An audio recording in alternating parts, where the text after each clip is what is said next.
And good evening, everybody, and welcome once again to Going nuCLEar full-blown coverage of the land. I am Ethan Greenberg. I am here alongside of my co-host, Megan Donovan, and joining us here, a guest tonight, Troy Lowe. Troy Lowe is a membership development specialist for the Cleveland Cavaliers, who are deadlocked one apiece with the New York Knicks in the first round of the NBA playoffs. Madison Delaney, she's on assignment in Houston. Gonna check out that Taylor Swift concert tomorrow. We're having a lively debate about whether or not it was, she was going to get any side eye for possibly looking at her phone watching the Cavs game tomorrow night.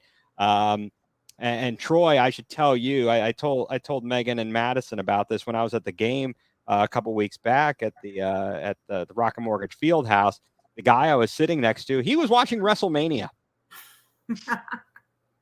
Yeah, I was a little bit shocked and appalled by that he was, we're in a, important, fun game here. You paid to be here and you're watching WrestleMania. So I was a little bit disturbed about that. But Troy, thank you very much for being here. Megan, how are we doing this afternoon?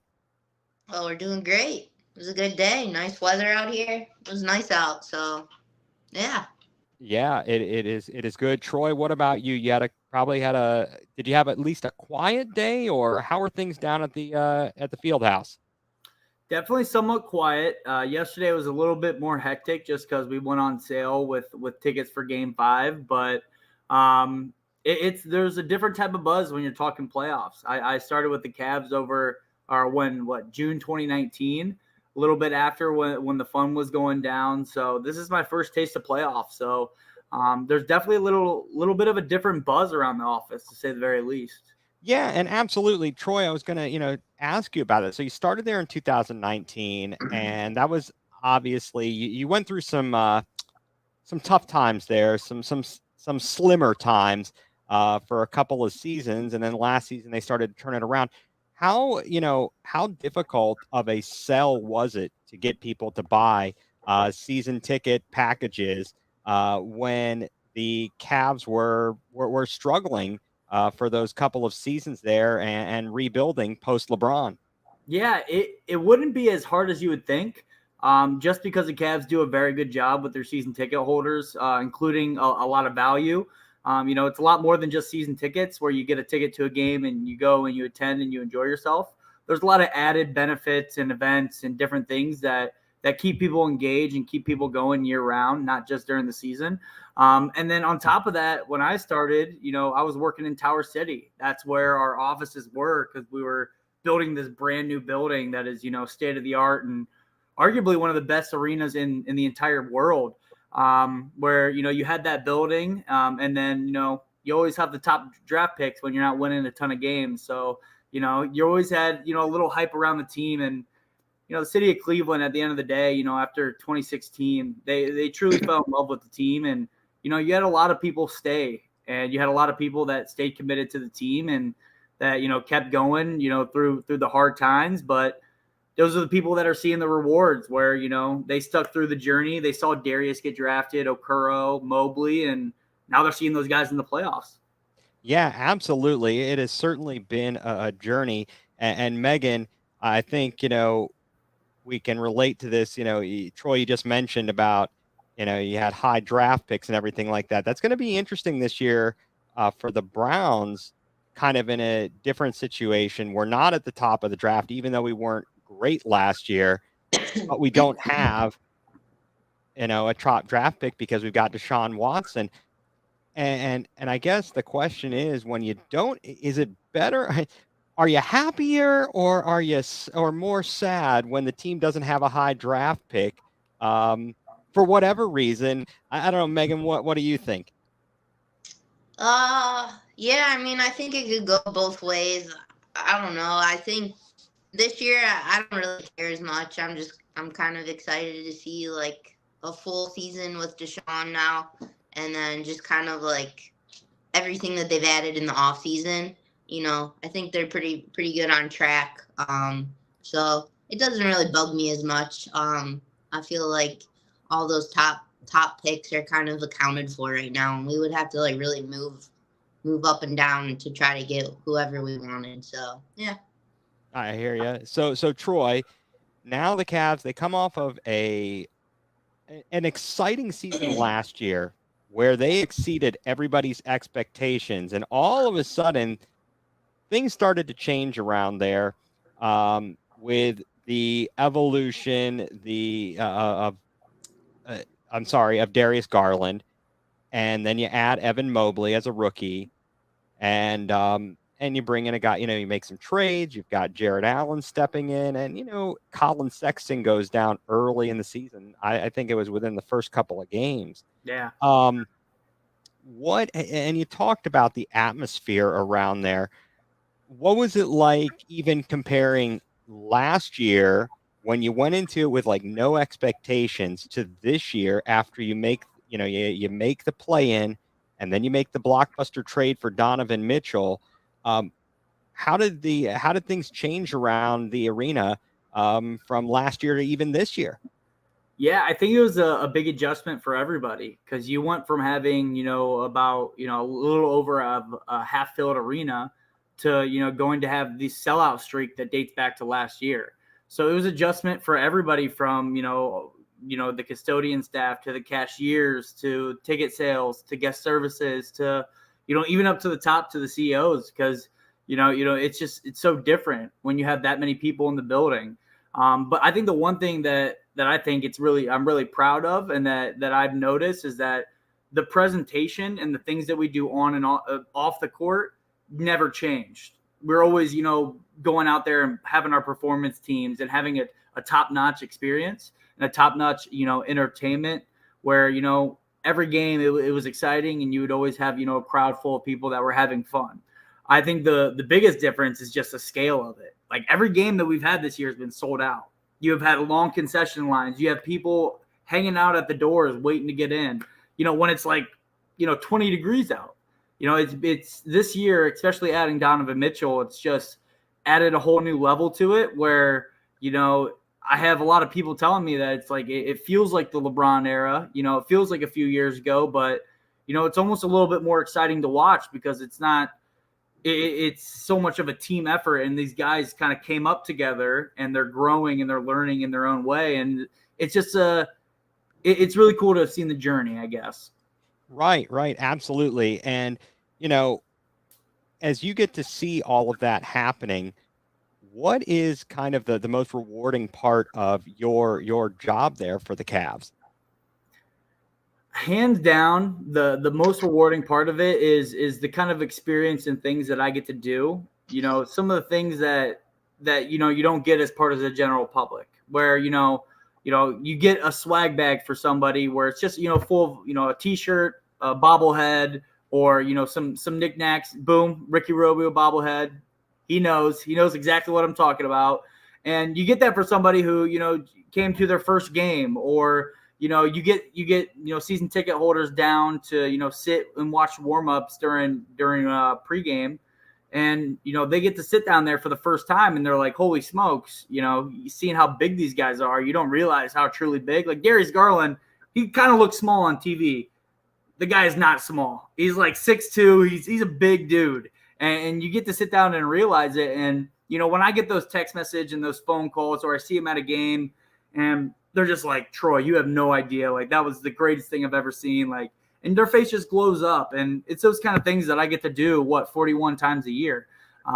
That's easily the most rewarding part of it.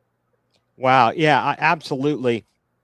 And, I'll tell you our experience there, coming down with my dad and my stepmom and taking my kids to their first Cavs game, and my first Cavs game in in almost 20 years. I hadn't even seen the Humongotron and all of the updates to the arena. It was a fantastic experience. And I got to say, I hope that the Browns, to an extent, use that as a guide, as a lesson to make it a more welcoming feeling for their fans down at Cleveland Brown Stadium, or whatever it's going to be called in the coming years, and whatever they do with that. So you go about the arena has this great renovation. The lobby is fantastic. Did the store, has it now, it had its soft opening? Is it fully open and functional? Not officially yet. Like you can't come out like on a non-game day and come browse to the store or anything like that. That's coming. Don't quote me on this. I want to say it's the end of May if I'm correct. I'm not 100% sure. We still got a little bit more time. But it is open for every single Cavs game. So the further we make it in the playoffs, that thing's going to be open. That'll be fantastic. I found that we went into one of the ancillary gift shops in the concourse just because it looked like there were some massive lines there and didn't want to miss too much of the action. But there's certainly, again, I think this is something that the Browns, the Guardians, they can all take a page out of what's been done at Rocket Mortgage in terms of catering to the fans. Again, the presentation was fantastic. I mean, you got the flames shooting out of the scoreboard. I mean, that's pretty cool. I mean, I know that was of the things that my 9-year-old daughter enjoyed, who's not a huge sports fan. Mm-hmm. That the announcements of the players and starting lineups was her favorite part of it, and she also liked the dancers, including Puff Dog. Yeah. She did like Puff Dog. I don't know about you, Megan, but I'm a fan of the old school Superstars. Do you know who the Superstars are? I do not. No, I'm sorry. Showing your age here, brother. I am. No, I think if you go to a minor league ballpark, if you went down to Canal Park, you might see the Superstars. Those guys were great. Super. Canal Park. I know all about the Canal Park. Yeah, Canal or the Rubber Ducks. Okay. Yeah, I mean the Rubber Ducks. That's a fantastic buy down there. I mean, it's good value. It really is. I think even for what it's worth, the Guardians is good value. How is Loudville doing? Over games 1 and 2, was that area packed to the gills? I mean, the entire arena has been packed. The playoffs, during regular season, you have sellouts, no doubt about it. But at the end of the day, those tickets get sold, and there are a few people that, can't make it, something happens, whatever the case may be. So you have those empty seats. But when it comes to playoffs, you're not missing the game, and if you are missing the game, you're going to find somebody to fill that seat. So it has been crazy just how different it's been. And I got a little taste of it from the playing game, but games 1 and 2, it was a totally different beast. Yeah, absolutely.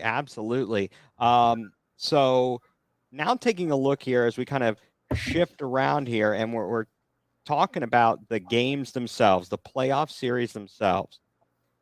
So game 1, Cavs come out, and it was a bit underwhelming. Yeah.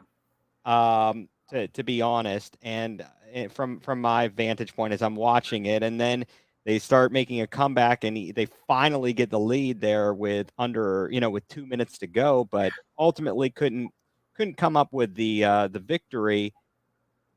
And it seemed like between game 1 and game 2, JB and everybody, really turned it around. Whatever the strategy was, whatever the game plan change was, they really got it done and took care of business.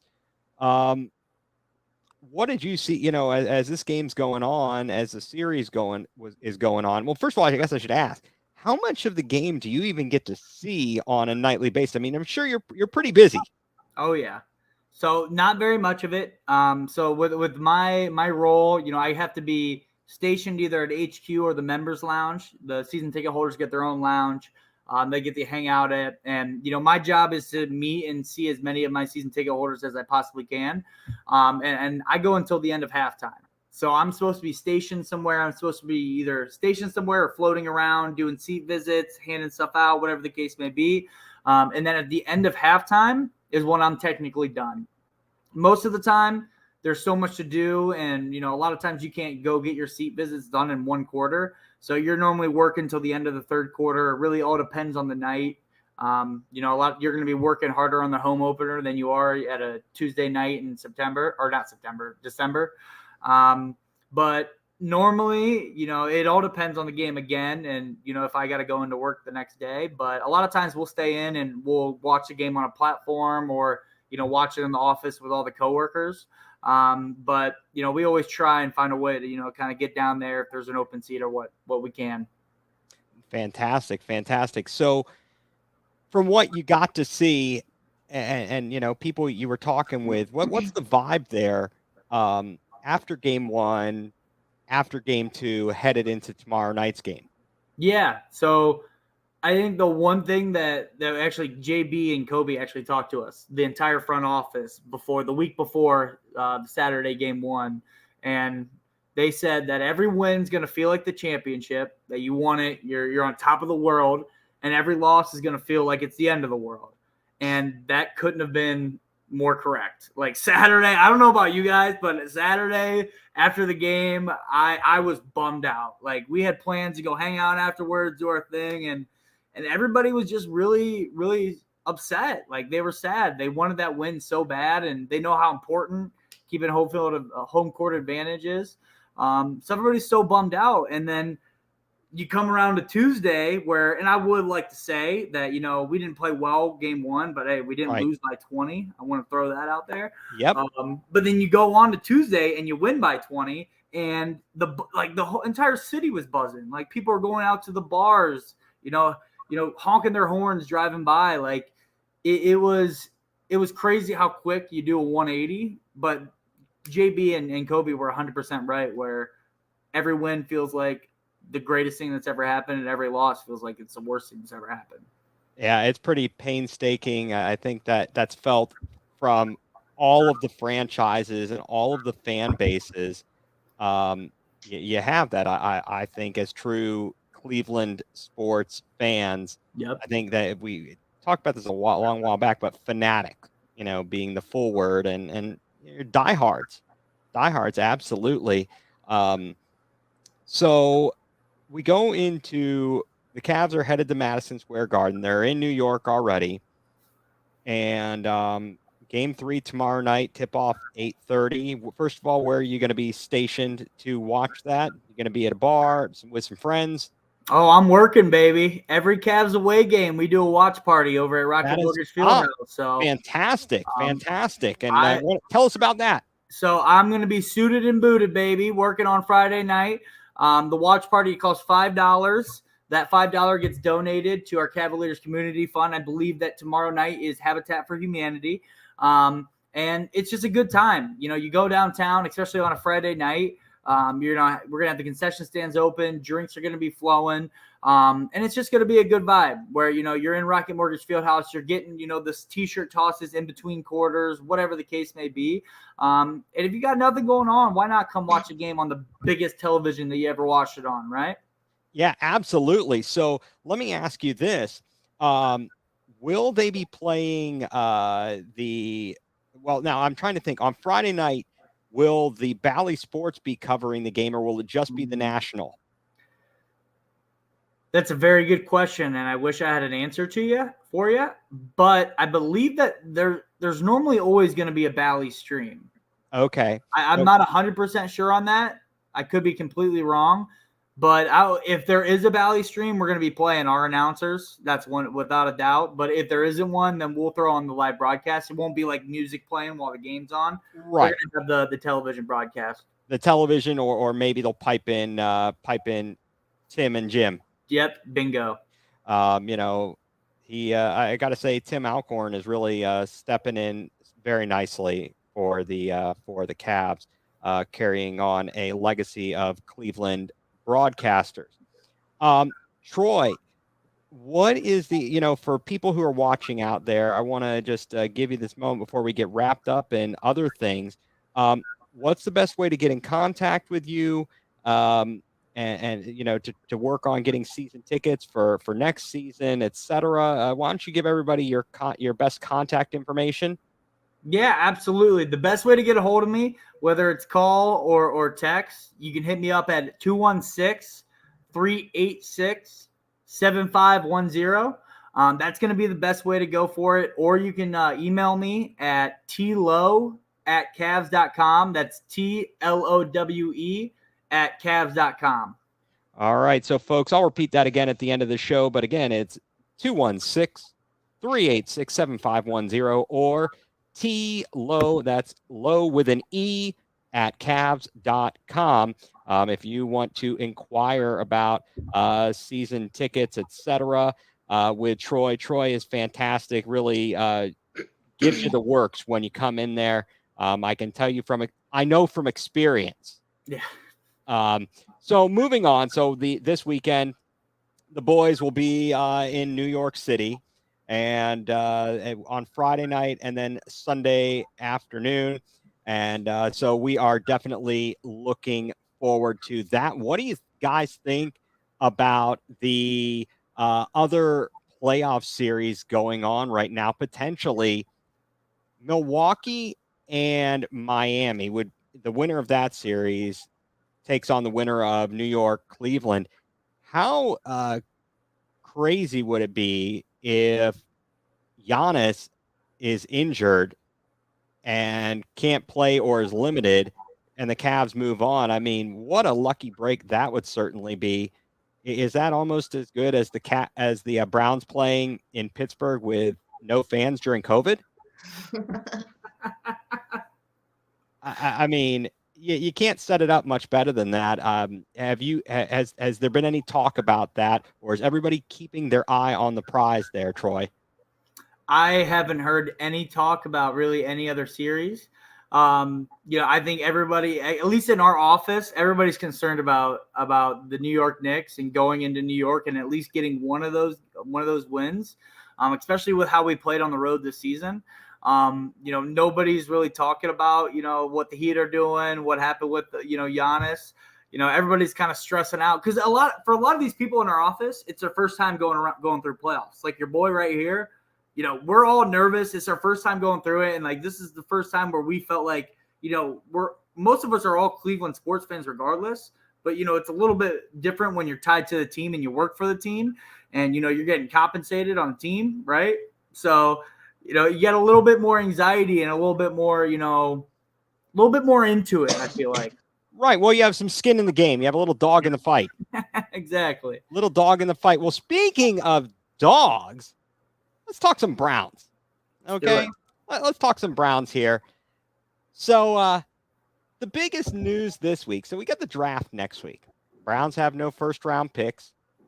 We're not picking until pick 7, right now as it stands. Pick 74, round number 3 would be the Browns pick. They traded away the second round pick. I believe that was in the deal to get maybe that. I apologize whether that was to get Elijah Moore or when we got Dalvin. One of the free agents we got involved trading that, I believe, the 42nd pick.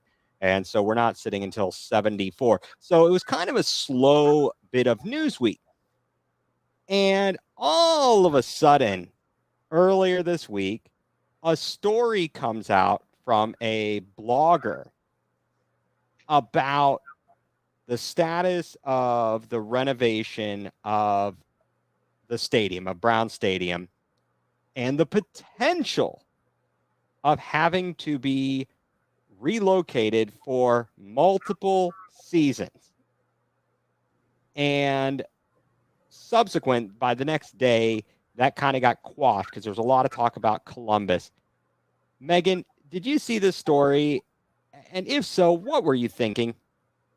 I did. I saw the story when it popped out, and I was just like, I really highly doubt that the Haslams and the Browns would remove your team playing for, I think the story came out and it said multiple seasons. I think it was like 2 or 3 away from your fan base, first off. And second, I just was like, wow, that would kind of suck, but yeah, absolutely. I mean, when you talk about teams and moving, obviously that's a tough spot for Browns fans to have their team not be right there. And when we think about moving, we obviously think about them getting yanked out by Art Modell and moved to Baltimore.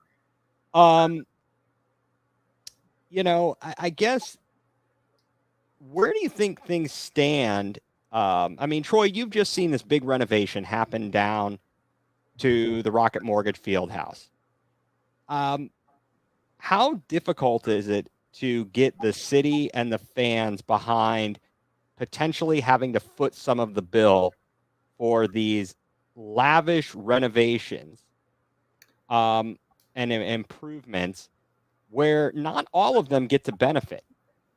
Not all of them get to go to the games. Yeah, I think that there is, a large group of people that would be upset about it. But you also got to remember that Northeast Ohio is football country, and at the end of the day, out of all three sports teams, it's a football city. And you know, from where I sit and where I think the majority of people would be on board with it. I think now if you're going to think about building a dome, that's where you're going to get a 50-50 split because some people hate the dome idea. Some people love the dome idea. You see it going on in Buffalo where they had that debate. But at the end of the day, they're going to do what they want, whether it's, public funding or if it's private funding. And, I think that the big issue is that I don't know who this blogger is or how much weight that it actually holds, but you can't take away the team when they're the first time that they're good in my lifetime. I'm 25 years old and I haven't seen that this team be good until the last couple of years. And you can't take that team away and move them down to Columbus or wherever you want to move them as soon as that there's hope and there's a little bit of excitement. Yeah, absolutely. I hear what you're saying. And Megan, I mean, I guess as you've seen the football stories and things come out, do you just is it cringeworthy where these people come up with these stories? Yeah, I think so. I think this one especially. I was just like, I don't know where this guy's or whoever is getting this information. I mean, that's a bit of a stretch. Like, I don't. So I was just a little like, eh. Well, I think in this day and age, I was taken aback by it, and I'm Sure. reading into it, and I guess my general thing, and I'm just gonna, this is my whole read on it, and it kind of ticks me off. Is you've got a bunch of people out there parading around and acting as if they are journalists and putting out stories, and a lot of them are, I mean, most of them are not based in fact. They have no sources or bad sources. They're just opinions. Yeah. They are just opinions, and with the age of social media and the internet, unfortunately, things get put out there that are not accurate, and then I mean it's a firestorm is what happened all across Twitter earlier this week, and then so we had the stadium debacle and the Greg Newsom debacle, where you get the rumor that he was changing agents, or actually it was he was changing agents to Drew Rosenhaus. B, that he would like a trade. I mean, he then comes out and basically is like, I saw that story and blah blah blah, and claps back at it. How hard do you think it makes it? And I'll let each of you, weigh in on this. How hard do you think it makes it on like the public relations staff for the Browns, for the Cavs to have people reporting this? Yeah, I think it's tough, but I truly think it all goes back to the kind of culture and how the team operates inside the locker room.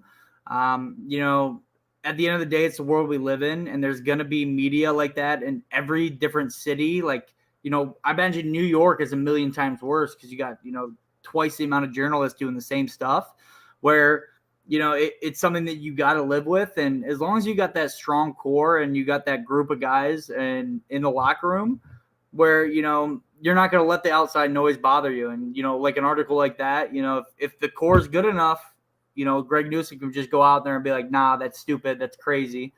Not true. And everybody gets on with it like nothing ever happened. Right. And Megan, what do you think, like Stefanski, Schwartz, what do you think they were?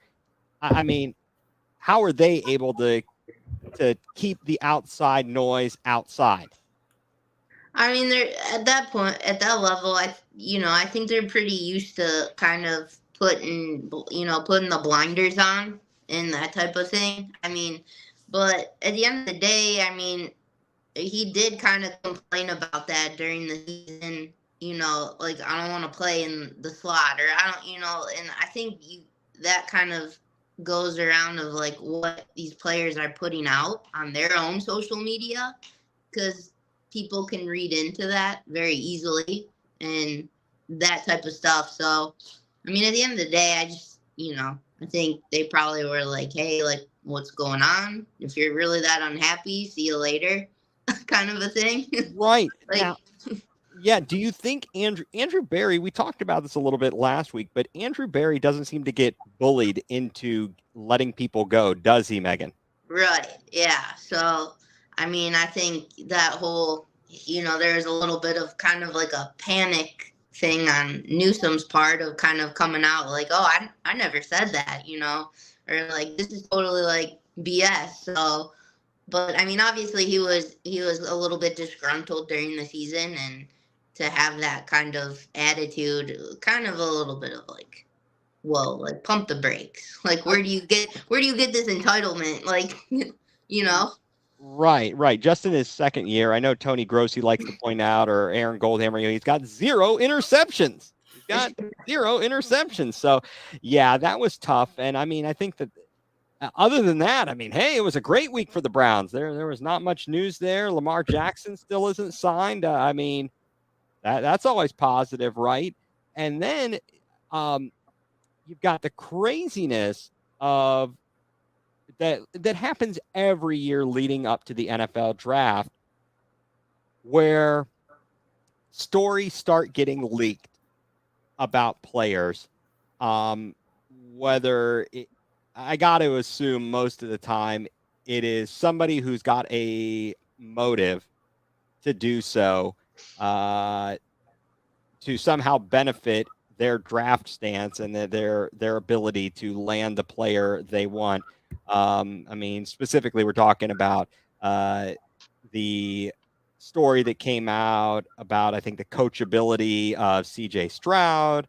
And I mean, he's being looked at as a potential number one pick. So it's all very interesting. Now, they did have this week the opening of their voluntary off-season program, and we got to hear from some of the guys, including Newsome, Schwartz, Stefanski, Garrett, and Watson. Did you guys have any, if you had a chance to check any of that out, were there any specific takeaways you had from any of those guys as they were talking to the media really for the first time? I mean, for the first time formally since the end of last season. Megan, what if any thoughts did you have? So I didn't really get to dive deep into it this week. I didn't really get to like listen in, but I mean, I don't know. It's still like hit or miss when they go into these like voluntary training things. It's just kind of like, hey, like, coach talk to me. So I don't know. I guess like we'll see. I kind of tune in more like once training camp starts and like once they really get going. So I feel like that changes a lot. Like when you don't have a top pick in the draft. yeah, Like a lot. Yeah, if we had like a top 10 pick, then a lot of these answers and these questions are tailored towards that. Where now we don't have a first round pick, so I kind of agree with her where it is just a lot of coach talk, and you're not getting a whole lot out of them unless somebody's really unhappy. So it's kind of nice that it's pretty quiet. There's not a whole crazy ton that came out of it. Right. I think that the narrative is really going to be a couple things. One, you're going to be looking at the coaching philosophies.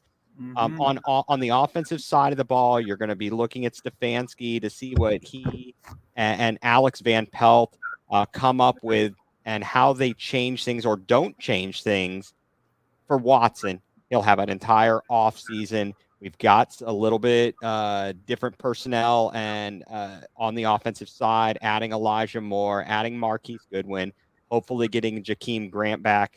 So personnel has changed a little bit, and we're probably looking at, Jerome Ford in the backfield to spell for Nick Chubb as opposed to Kareem Hunt, or even, and last season he didn't play at all, Dearness Johnson. So we'll see there. And then you've got on the defensive side of the ball a complete change as we moved on from Joe Woods, thank God, and brought in, yes, exactly, Troy, and bring in Jim Schwartz. So he's bringing in a completely different defensive philosophy. And we've made some personnel changes as well, moving away from Jadeveon Clowney, adding Ogbo Okoronkwo, adding Dalvin Tomlinson. You've got Maurice Hurst, who's kind of rough around the edges, low risk, high reward kind of guy. And it's going to be very interesting to see what the Browns do in the draft, because you've got a few areas of need on the team. And I guess I think their philosophy, Megan, Troy, would you say that they just have that philosophy? We're going to take the best player available. We're not going to draft for need. I personally, with Andrew Berry, like, he's given me, no reason not to trust him. At the end of the day, we have, a really good roster, and like you said, there's gaps that need filled. So I don't think it is a best available player unless it's somebody who really, really drops that they really, really like.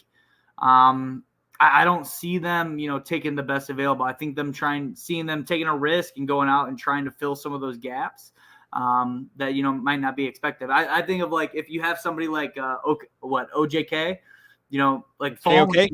Yeah, exactly. Falling into the second round, like, yeah, you're probably going to take a risk on that because he's the best available guy. But other than that, you got to fill the gaps, Yeah, Megan, what do you think? Yeah, it's so, like, hard to judge with Andrew Berry. I feel like he could really, like, pull a rabbit out of the hat and, like, shock, and us just be like, wow, didn't see that coming. But I also kind of think they're just in that position where it's kind of like one of those things where they're just, like, best player available. I don't know. That's what I'm going with. But you're like, it's the element of surprise. Yeah. You've got no expectations. I mean, right. when you've got the number one pick, you're like, okay, who are we getting? It's not a matter of who's left. Right. It's who are we picking? It's our choice. We get to decide who we want. And we haven't been great at that since 1999. We've had a few swings and misses there. And we crushed Myles Garrett, though. We did crush Myles Garrett. That one.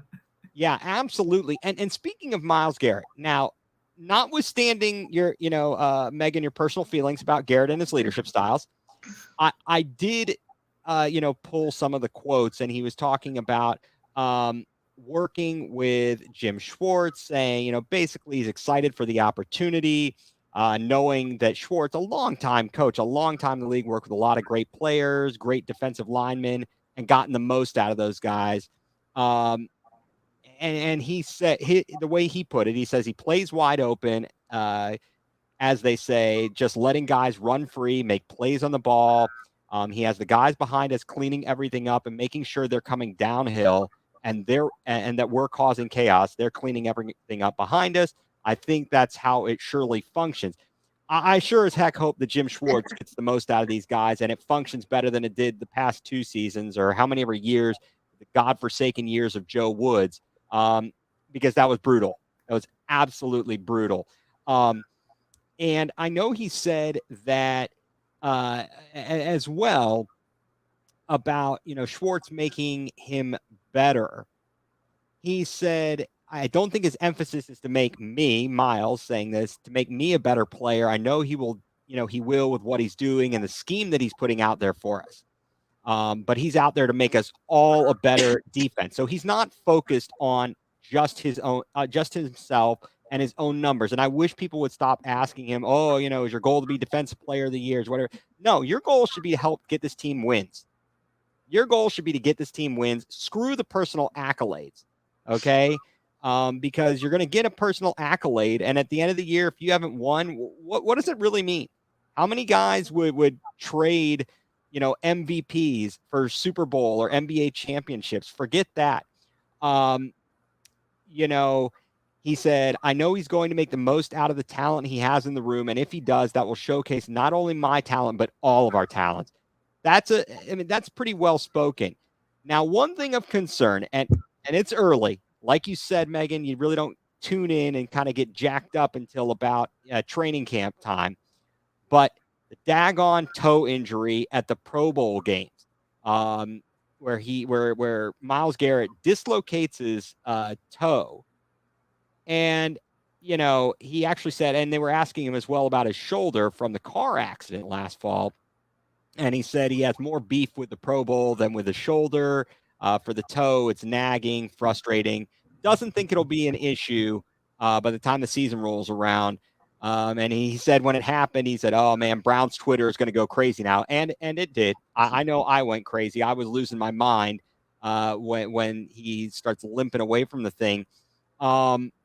He said that first of all, he's retiring from the Pro Bowl, and I would actually advocate for more guys to do that, or to have only events that require no physical attributes. Like if you want to have them do a call out the play quiz contest or something like that, or diagram, something that doesn't put them in harm's way.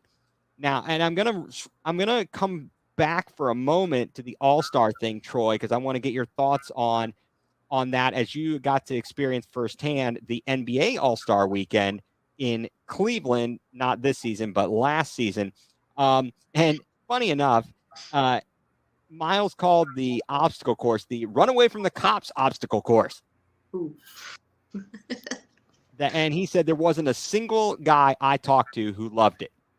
They've got to push back. I mean, the NFL has a pretty strong players association with J.C. Treader leading the way and DeMaurice Smith. They need to get themselves out of harm's way, be rewarded for their play. If you get voted into it, great. But I don't know. Would you guys agree that essentially all of these all-star festivities, the Pro Bowl, it's all a money grab? Yeah, it definitely has money tied to it because it makes so much money for each league. But, it is another way to, reward players and showcase players for being, the best in their league.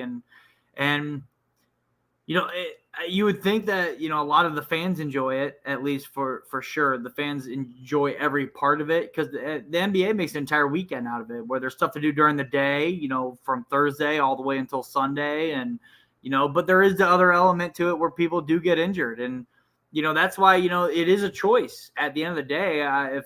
Correct me if I'm wrong, but, you can turn down, going to the Pro Bowl or going to All-Star weekend and, make that decision for yourself. Kind of like what players are doing with the bowl games, where it's a smart decision. Like, hey, I'm already set. Like, I'm going to be a first-round pick. Like, why go out in there and risk it and risk tens of millions and possibly hundreds of millions of dollars? So, if you're concerned about it, then, just don't go. Don't do it.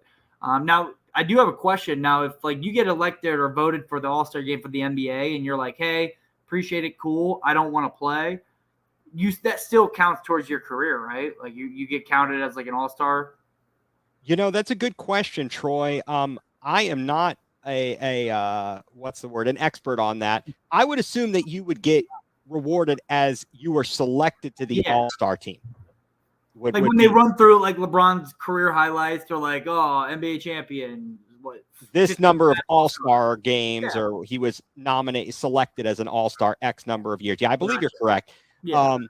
But yeah, I mean, and to your point, and then kind of Megan, bringing in as we talk Browns all the time and everything. I think that they in the NFL, the teams that are playing in the Super Bowl, no longer those players do not participate. But again, I think that goes to your point, Troy, about them, being able to say I was selected for the Pro Bowl, but they didn't play. Still Pro Bowl player. Yeah. Right. Exactly. So I think those were some of the takeaways I got from the press conference. One other thing that Miles said, kind of a way to model what the Browns are doing. He used the Eagles as an example. He said the Eagles have the recipe for the defensive line, guys who've been there for a long time. And hopefully they'll be able to, build some continuity in the middle of that line with Dalvin Tomlinson. And hopefully, Okoronkwo can make an impact on the outside.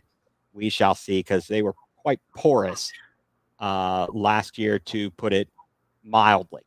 I think that would, is that an understatement, Megan, or is that pretty accurate? No, I feel like it's pretty accurate. Okay. I They just said wanted to the make sure I wasn't single off season it. sack record, right?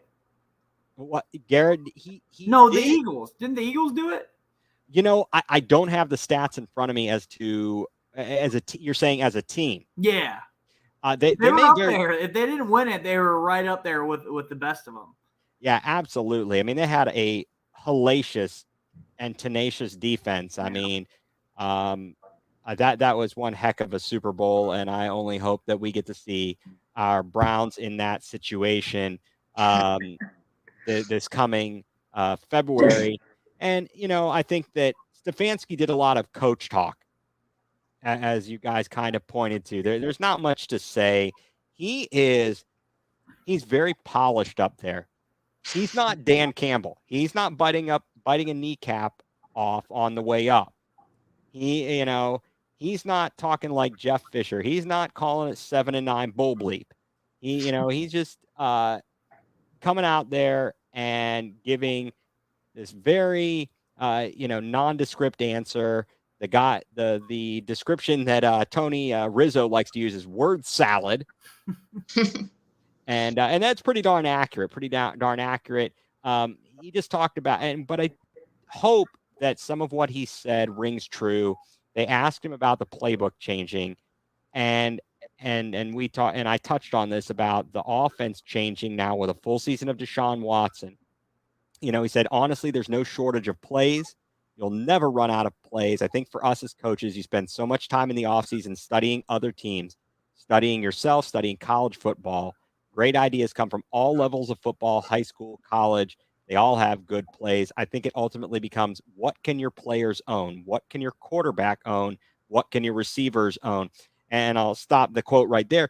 But I think that this year we've got an upgrade in talent in the wide receiving core, and having Deshaun Watson there the whole training camp, and without all of the hoopla going on, trying to figure out how many games he's even going to get to play, will be, all fits into what he was saying there. And it'll be really interesting to see how they do. I mean, quite frankly, I think you guys would agree that we finished 4-7 in the 11 games with Jacoby Brissett at quarterback, but we easily could have been 6-5, possibly 7-4, even with Brissett at quarterback.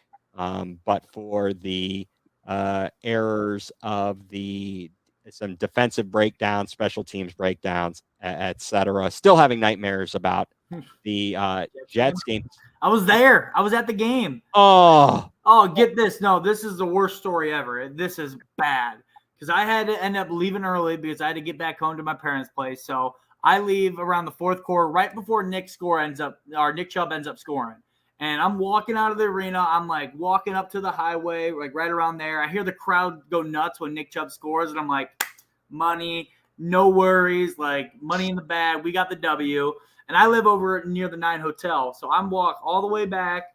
And, I bet on the game. So I'm like enjoying myself, getting back. I'm like checking my betting app. And I'm looking at it. I'm like, there's no money. What's going on? Whatever. So, and I bet the spread. So I look at the score and I see I think it's 31-30. And I look at it in the first glance, I'm like, we only won by 1. I'm like, how did they even come back to, get within 1? And I do a double take and I realize that we lost by 1. And I am mind blown. I'm like, what in the world happened? I had to go back and watch the highlights. And I had to witness what happened. It was the craziest thing. It was unbelievable. I was in shock. I was delusional. It was the most miserable ride home. I had to beat traffic, so I couldn't even stop to think. I had to go. Oh, that was my story about that horrific day. Wow. Megan, were you present for that game? I was not. I was Thank goodness. I know. I was watching with a bunch of my friends, and the same thing. Like they're really big, like betters. Yep. And I remember like my one friend lost his mind when we missed the extra point because he was like, "Wait, we missed the extra point," and I was like, "Yeah," and he goes, "Well, there goes that," and like I mean, he was beside himself. And then the other friend, like he was like, "All right, there's no way that they can win this game unless they get the onside kick." And what they Yeah. do. I mean, it was what a buzzkill that day was. But All yeah, right, so we need to get off that topic real quick. Something I want to say, and I hope I'm not crossing the line, talking about another show, but Kevin Stefanski had a great interview with Part of My Take where, you kind of lost that coach talk, and they do a good job of kind of, yes, I know. having a lighthearted take on sports. And he kind of opened up. You kind of saw a different side of him, like a different personality, like he's a normal guy. And I thought he was phenomenal on there. And I left that interview being like, dang, I love Kevin Stefanski even more because of the way he handled himself, because they joke around with him, but they also brought up the fact that he didn't run the ball with Nick Chubb and Kareem Hunt.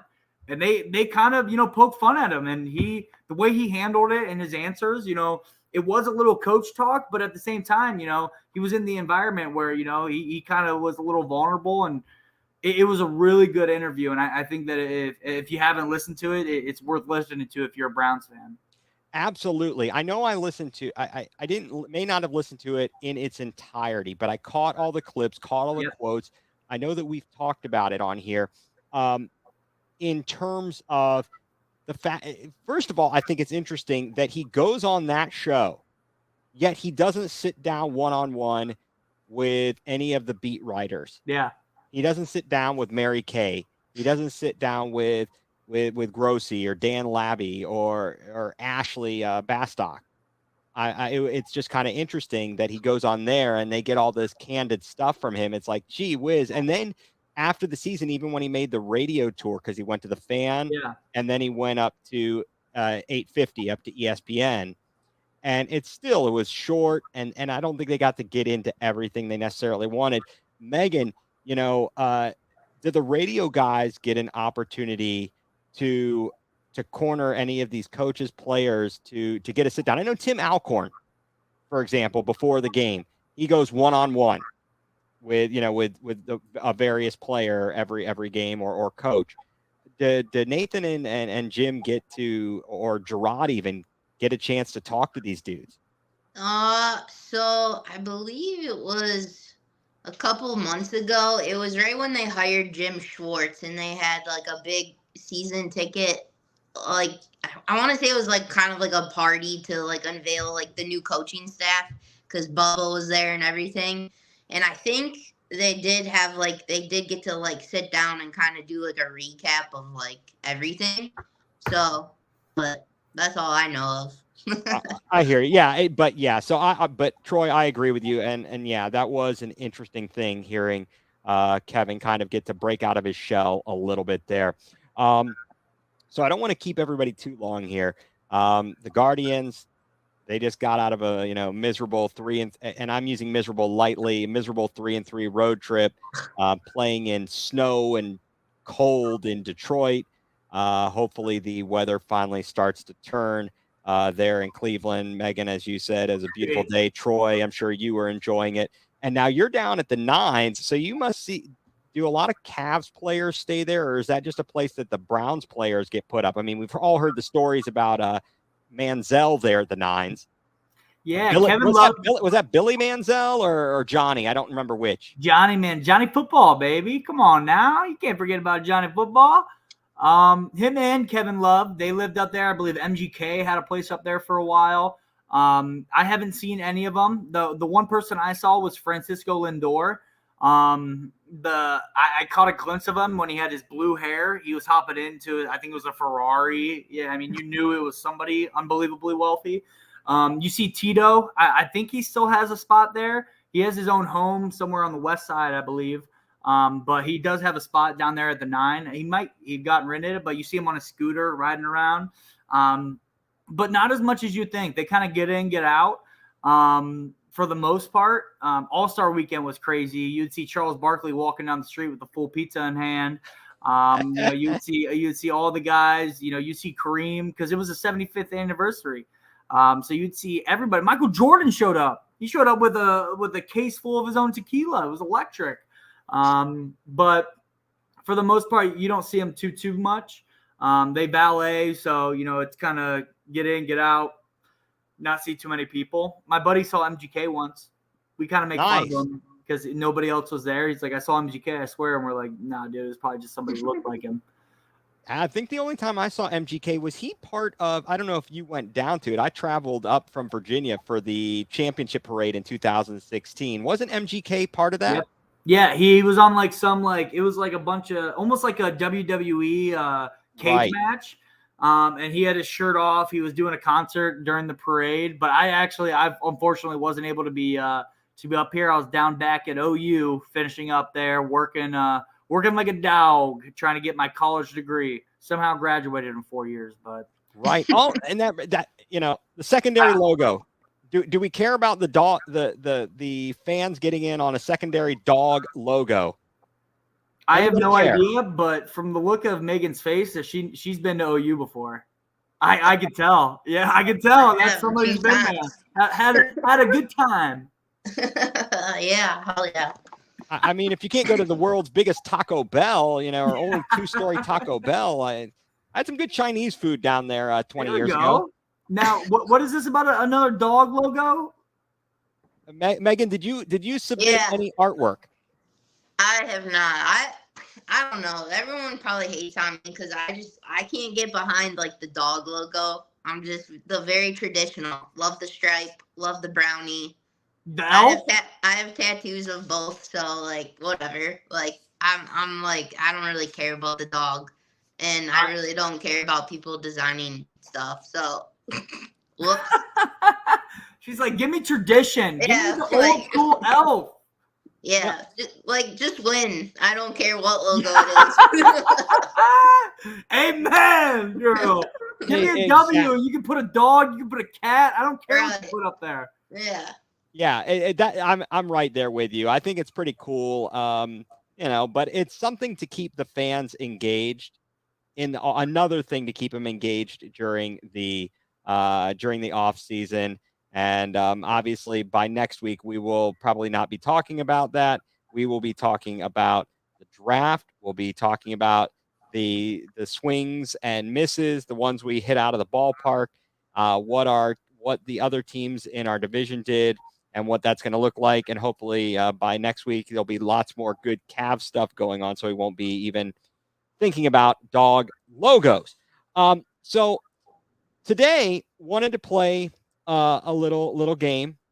Normally we do a yay or oy vey here. We've had some fun talks. We've debated about different types of condiments on your sandwiches, burgers, etc. Food from gas stations. So we've had some good topics here. So this week I went, some people do fair and foul. I went kosher or not kosher. Okay. Yeah. So the first topic, and we'll go around. I'll go this first one. I'll go Megan, you, then Troy, and then I'll come around to myself. So this just happened today. Kosher or not kosher? The new Twitter checkmark rules and regulations. Megan, kosher or not kosher? The change to the Twitter policies on the checkmark.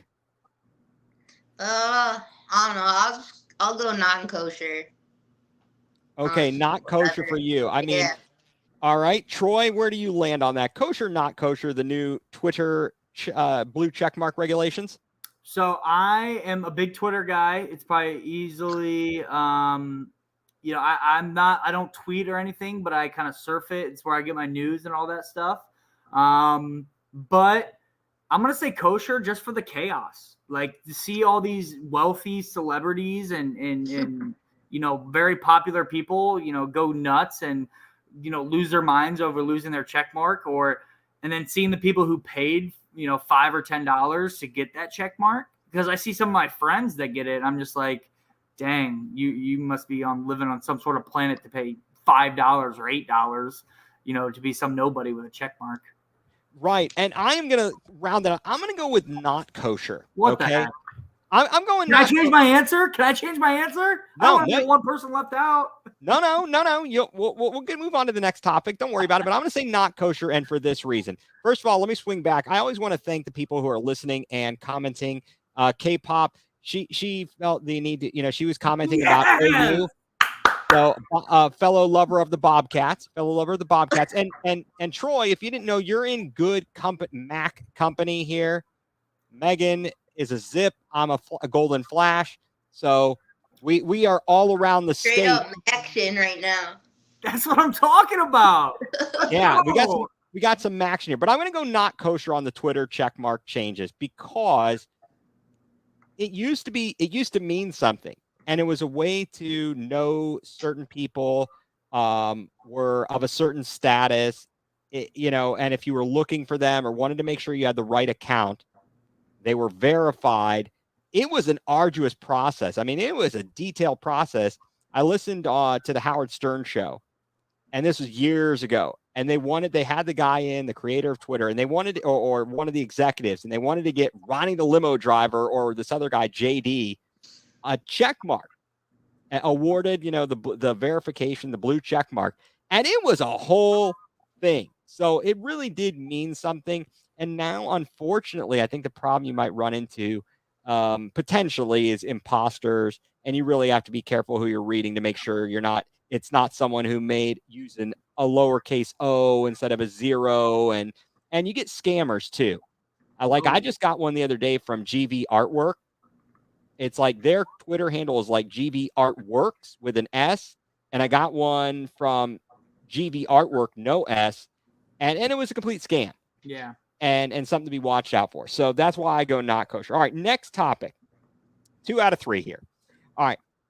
If you were paying attention, I know that you guys were busy doing other things, but if you saw in the highlights, I believe it was during game 1, maybe even game 2 of the Sacramento Golden State series in the NBA.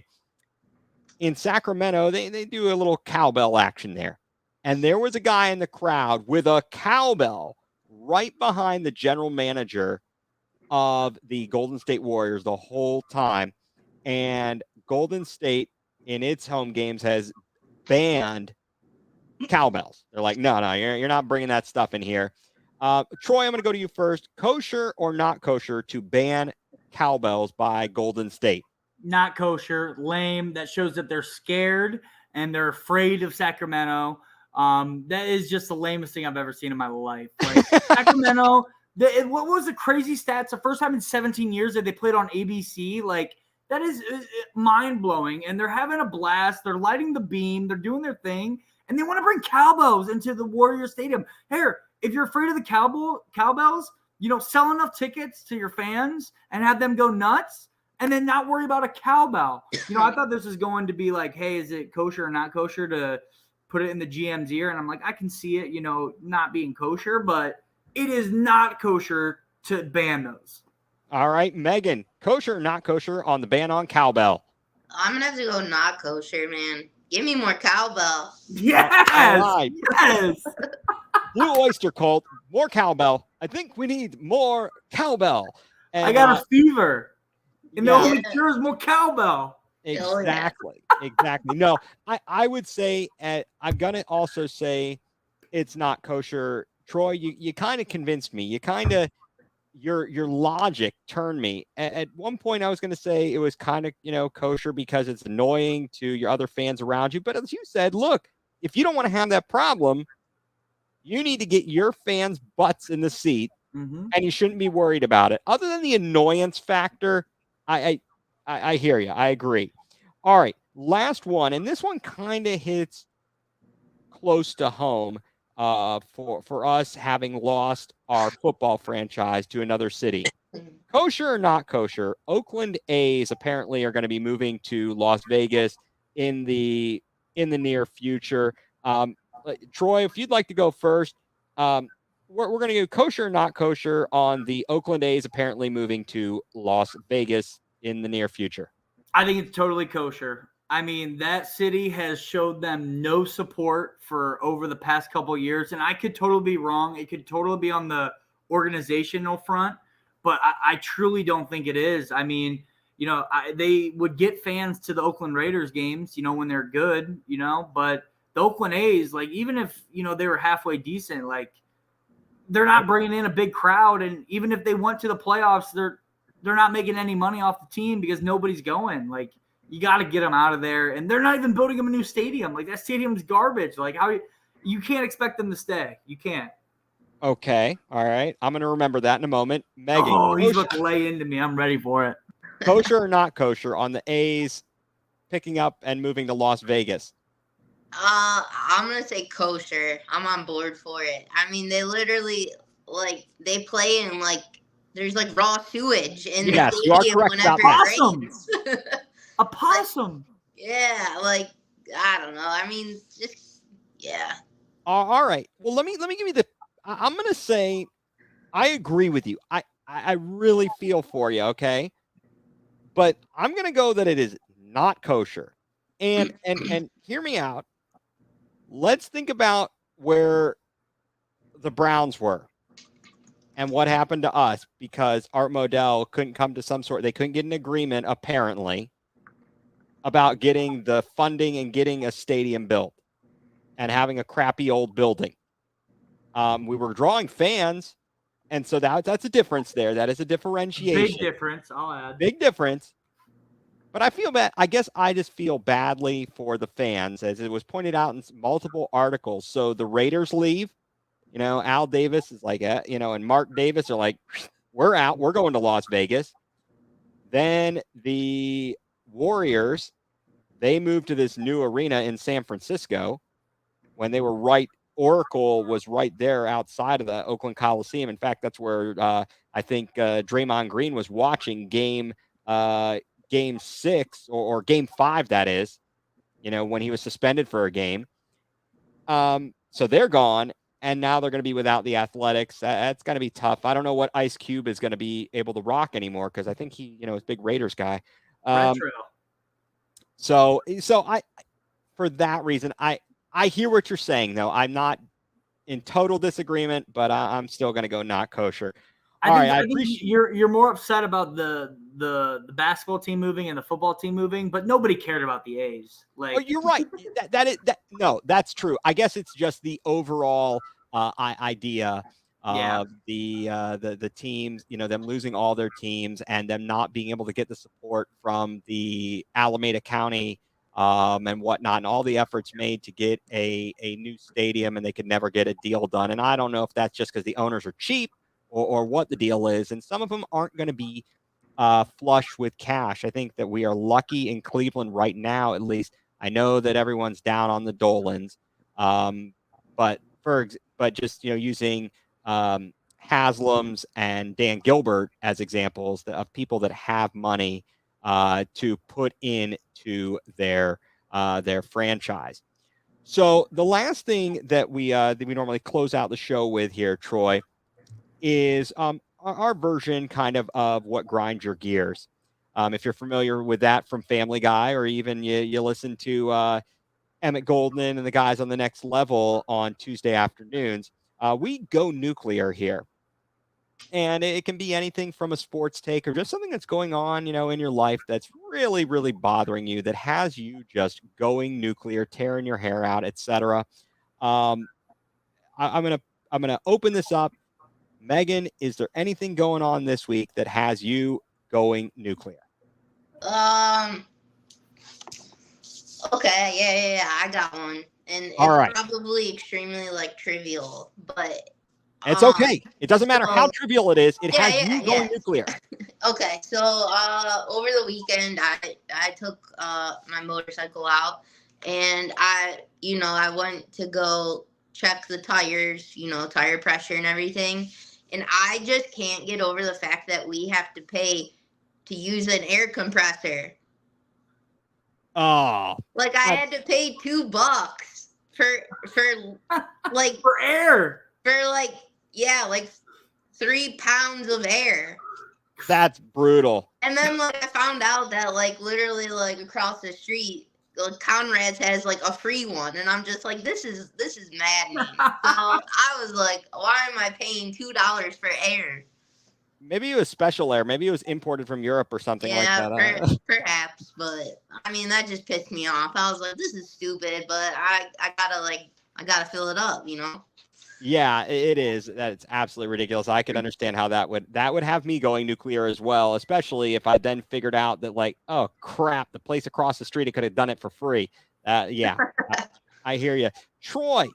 I mean, you've been a busy man, but is there something that's got you, whether in the sports world, the work world, has you going nuclear? I would say, and this hurts. This hurts me to say, just because I don't watch it and I really don't feed into it and I don't pay attention to it. But when they start talking about your team, that you can't help yourself. But Stephen A. Smith, man, him talking about the Cavs and how they're gonna lose Game 3, all his talk, and like I know that he does it for views and clicks, and he's just trying to make a scene and get everybody to watch it. And I hate myself for getting upset about it, but boy, did it make me so upset. I was so frustrated and like I don't even watch what is he on First Take? Is that what it's called? Like I don't even watch that anymore. And I still found myself seeing it on Twitter and reading it, and then it sucks. It's just bad. No, I completely agree. And actually, Troy, what has me going nuclear is something along the same lines. It's not just the national media. It is the fans.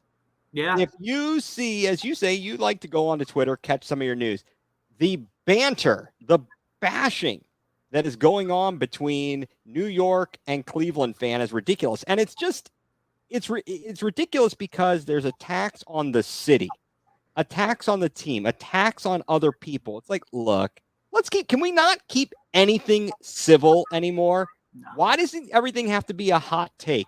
Why can't it just be like, hey, man, yeah, our team's going to beat your team. Okay, great. I can take it. But it's all, and some of it's good-natured fun, but a lot of it's not. Some of it's not. And that's my problem with it. I'm like, people, we need to act more civil toward one another. It's a game. At the end of the day, it's hotly contested. It's a game, and we need to chill the heck out.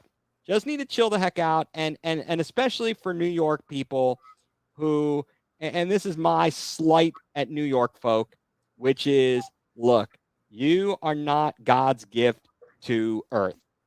Okay? Not everything that comes out of New York is better than anywhere else in the world. Okay? So get over yourselves. Your team hasn't been to the playoffs or won anything in forever. And stop thinking you're the center, making yourselves the center of attention, and you're the most important thing, the best thing since sliced bread. That is what has me going nuclear this week, and hopefully tomorrow we can shut the fans up. Cleveland can at the Garden, and make Spike Lee lose his mind. That would be excellent. Although I gotta say, they do at least get some good stars there. Tracy Morgan is hilarious. Yep. When he goes to the game, so we got that going for us here.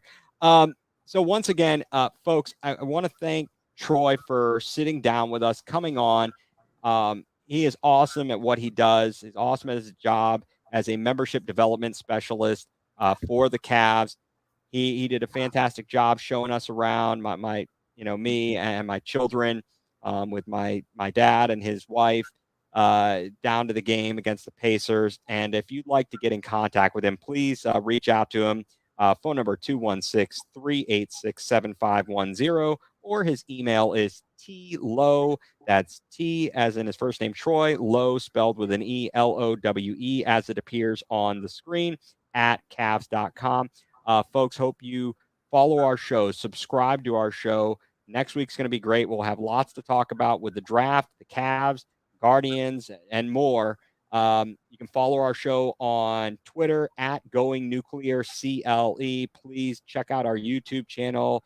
Subscribe to it. We'd love to have you in. Again, thank you to Megan. As always, Troy, thank you for jumping in. You are welcome back anytime to to talk more sports with us. It is fantastic. Always like to get good perspectives here and have a laugh, have some excitement. And that is going to do it for us. You have been watching Going nuCLEar, full-blown coverage of the land.